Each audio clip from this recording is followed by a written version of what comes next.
I grew up probably, 2 miles away from Lanette? Yeah. In Holiday. And moved from Orem when I was like 3 or 4, and then lived in Holiday till we moved out. Until we got married. Until we got married. Yeah. And I had 5, well, I was one of 5 brothers. I was like, I'm in the middle somewhere, 4th. My parents raised me very well. I didn't always listen, but my dad was a school teacher to live us, and I actually went to Olympus, so that was interesting. His dad chased me down the hall one time in high school. I didn't know he him, was but he was a real, I know. he was pretty strict. He didn't like people walking around the halls when it was school, when they were supposed to be in class, so, yeah. So I grew up in Holiday. I lived really close to my aunt and uncle, and my grandma lived across the street from me, so she was always across the street from us. Really nice area, you know, it was new then. Back then it was just starting to develop, and was up kind of by Olympus High School. There was 5 kids in the family, and I was the oldest, and I have 2 sisters and 2 brothers, so 3 girls, 2 boys. I saw her for the first time in junior high. She was a year older, so she wouldn't have anything to do with me.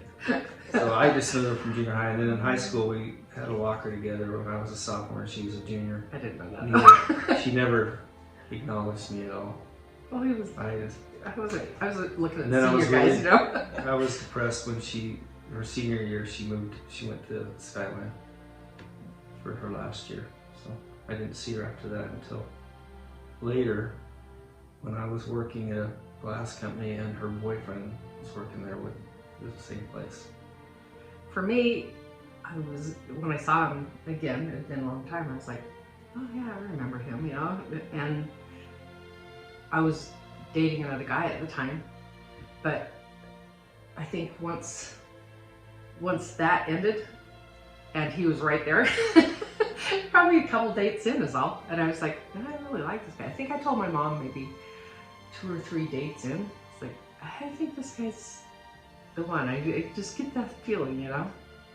I was just glad that she was talking to me. She finally recognized I was there. Yeah. It's gonna be 40 years in December. I know. That tells you how old we are.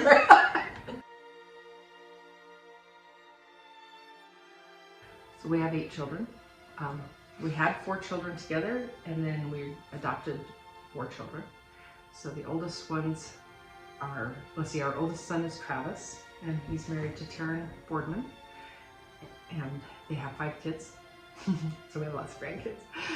Then our second oldest is Dana, and she married Austin Childs, and they have 4 kids now. She just had a baby. And then we have Chase, and he is married to Shaylee, and they have 3 kids. And then we have Demi, and she's married to Cameron. And they have 1 child, and she's gonna have her second in 2 weeks. So that's pretty exciting. And then we have, those are our biological kids. And then we adopted, the first 2 that we adopted were Stephanie and Luke. They are half brother and sister. They have the same mother, different fathers. They're both half Navajo and then half Hispanic. And then Kylie and Bree came along, and they were just supposed to be with us for Thanksgiving weekend because their foster family was going to California. You can't take foster kids out of the state. So we thought, sure, we can take them for Thanksgiving weekend, not a problem. And 2 years later, the parents just could not pass drug tests or alcohol tests, and they were in and out of jail, and they'd been with us for 2 years. And they said, do you want to adopt them? Because if you don't adopt them, we're gonna have to come back in the foster system and find a family for them. And we're just like, you know what? Kylie and Bree came to us when they were 4 and 5, and it's like, we're the only stable thing they've ever known. We're just like, can we do 8 kids? Oh my gosh, we can't tell anybody we have 8 kids. This is crazy. We just thought, we can do it. It'll be hard to have that big of a family, but we can do it. So we ended up adopting them. The way it happened is you know, if it would have been like, you need to adopt all 4 of these kids, I probably would have said, no, we can't do that. There's no way. I know, I probably would have too, actually, because that would have been too much. You know, but the way it happened, slow. it just kind of, you know, Yeah. I guess it was supposed to work out that way. It's hard, but you know, you have to sacrifice some things, but I think it's worth it in the end. There's nothing more important than your family, and whatever sacrifices you have to do to keep that family together, do it. Whatever that is, do it. Hold on to each other, because there's nothing more important.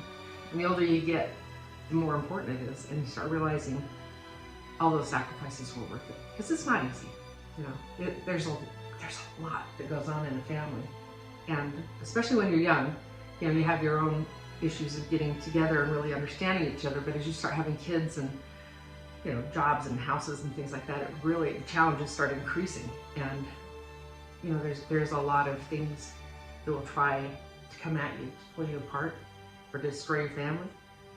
Challenges and stuff that you just have to get over, and you just have to unconditionally love each other and hang on. Just do whatever it takes and hang on to them, and let them know you love them.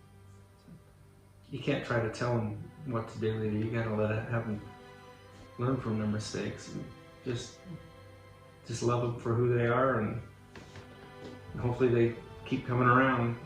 But they do. Yeah. We haven't. I think you have to make opportunities for them to come around. Yeah, we definitely we work hard to keep them all together. Mm-hmm. But luckily they all love each other and like each other a lot. So they just love coming to our house. They love to spend time with each other. They come even if we weren't there. They don't really come for us. They come to get together with their siblings and we have a good cousins time. And stuff. We were doing foster care at the time, and they said that they had a couple kids that really needed a special group, and so they narrowed it down to about 3 families, I think, that might be really good fits. They wanted to see how the kids reacted to us, specifically Luke, because he was really at that point in time not attaching to anybody. He just wouldn't have anything to do with anyone. So the different families met and they observed from another room, and he wasn't having anything to do with us, and we thought, well, I guess this isn't going to work. You know, Stephanie was playing and interacting. Then our daughter Dana, who was very involved in, you know, helping kids, she pulled out a book and just started reading out loud, and he was paying attention. He came over, and pretty soon he was sitting on her lap and then interacting, and that's why we were picked as their family. So they were with us. We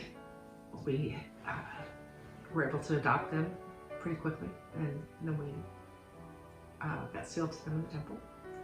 It wasn't chance. Like with Stephanie and Luke, I look at them. They were split up. The mom had Luke, and Dad's boyfriend had Stephanie.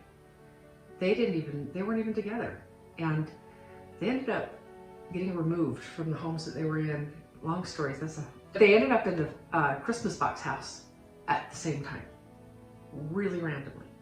They had them in different rooms because they didn't recognize them because they had different last names. The mom had given them the last names of their fathers.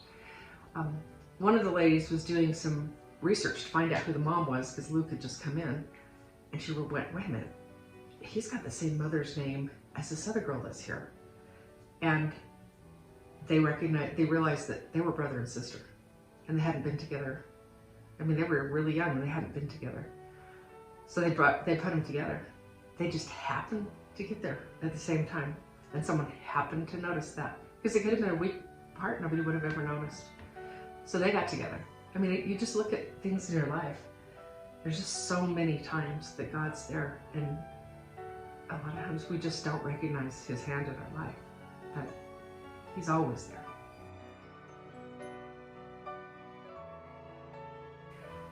I think even God's been in the details, even when we didn't know God was in the details. You know, I had a bit of a difficult childhood, but I look back and I think there was so many times when I thought I couldn't go on anymore that there was intervention. And at the time I was just like, oh, that was lucky, you know? But as I look back, it's like, it wasn't lucky. And the fact that we got put together at the time that we did, you know, and how our paths crossed again, you know, that wasn't lucky. That was God in details. You know? But then I guess I look back and I think, maybe I just don't recognize it as much as he does, you know, because I think God's there in all of our lives and all of our details. And sometimes, especially when you go through really terrible, terrible times, you think God's forsaken you, you know, and that he must hate you, or maybe it's not even real. Sometimes you go through those things, and that's so wrong, because he is there. He's there, and if you can just open up to that and recognize that and let him in, you know, your trials don't go away, but they sure are easier to get through. And then you realize at the end of the trial, the things that you learned, that you just became stronger, and you just became better. And, you know, he's in all of those details with us. Just about even living where we are now, you kind of know a little bit how that circumstance all happened, and just happened to work out that we could stay here. Yeah. So we have a nicer home for our family to live in. So yeah, timing on that was incredible. Yeah. But you look back and it's just like, it was you prepared couldn't have for planned us. that one. You couldn't have planned it. You couldn't have. Mm-hmm. We decided we were going to get active in the church. Yeah. Try to figure They it just out. We were didn't trying want to find what church we wanted to be part of. You know, we both. I didn't have it.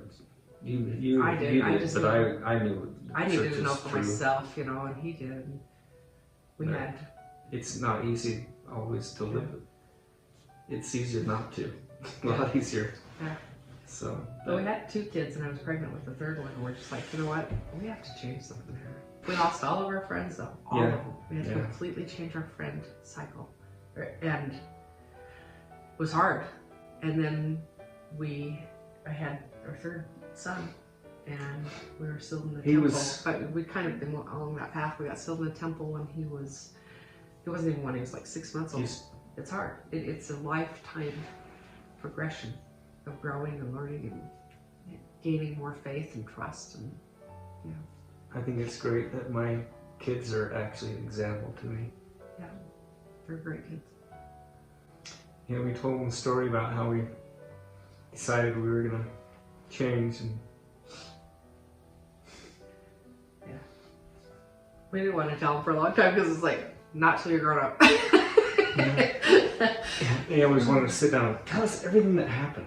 Why did what did you guys do? It's like, no, when you're grown up. Yep. And then one day they came over and we told them everything. Yeah. And they're like, but they were so happy, especially their spouses, Yeah. that we did that because They had no idea. But it helps because it helps. no, they would have never been together. Those couples, it would have never happened because they would have been raised different and they would have never got together. Yeah, that's true.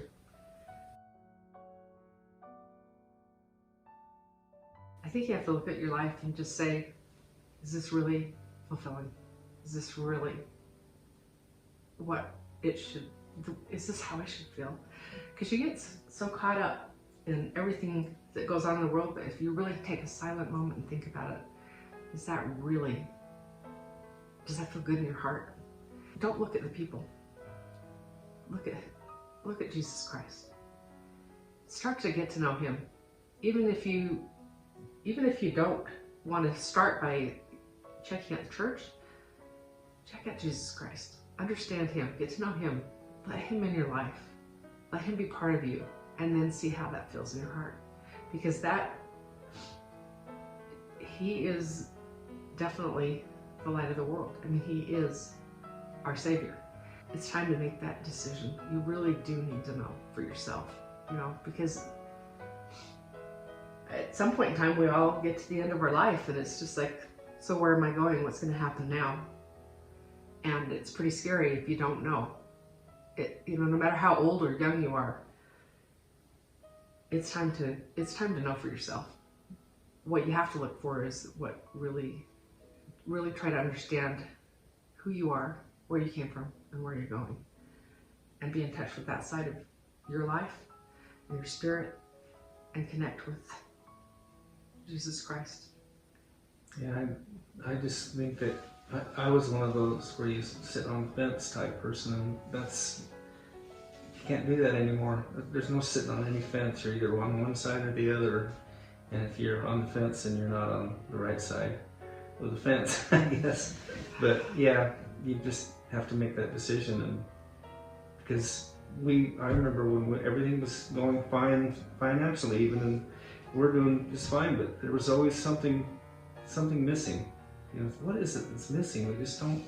We knew it was missing. We just, we thought we'd be happy. Everything's going well, and but just something's missing, and it's because we weren't active at that time, and weren't going to church, and there was a empty feeling, and we just didn't have Christ in our life. We didn't have the gospel to rely on, and we just didn't have that. I don't know, it just wasn't there. And so there's no happiness, even if you've got everything. That if you don't have Christ in your life, it's just not there. There's an empty feeling. There's something missing, and then when you realize that, even though when things go bad, or you just know that it's gonna get better, and you know that the belief you have now will get you through it, and nothing can take that away from you. It took me a while to realize, no, he was there, but he couldn't take away this evil man's decision. Yeah. You know what though? It made me so strong, and it made me so compassionate, because that's why I was like, I can't let things happen to kids and not have somebody there. I will be that person that will stand up for them, But it was hard because I felt so betrayed by everybody, even God.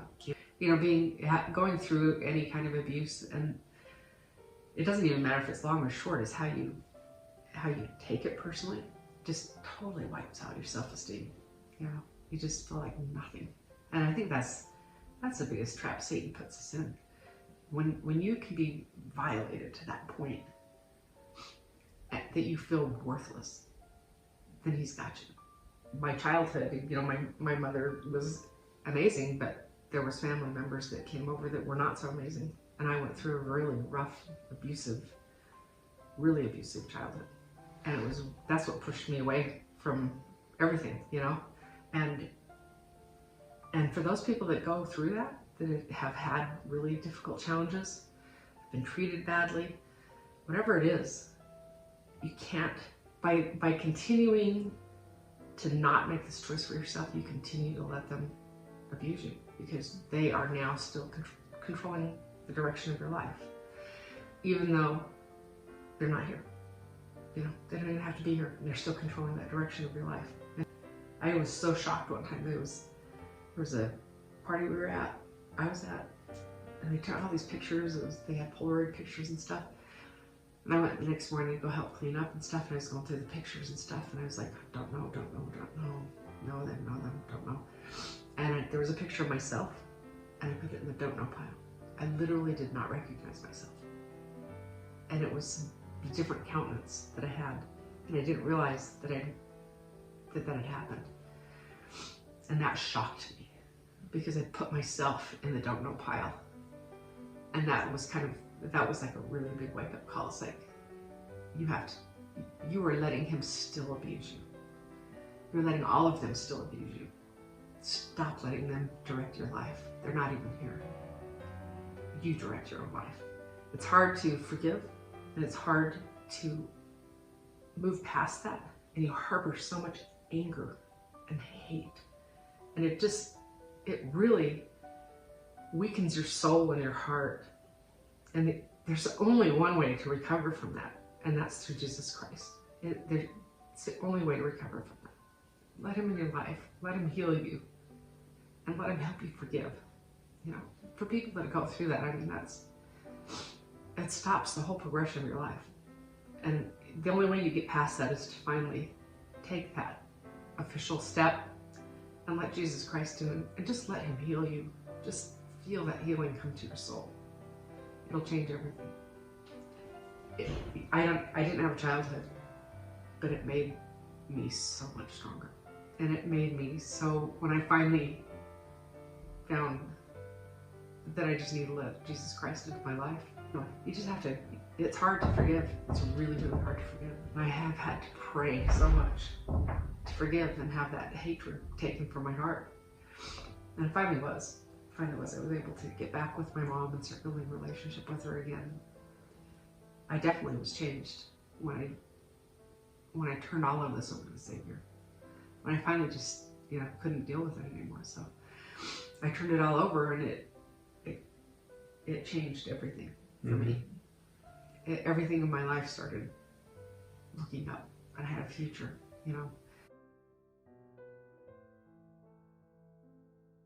It's an intentional focus on what you've been blessed with in your life, the good things in your life.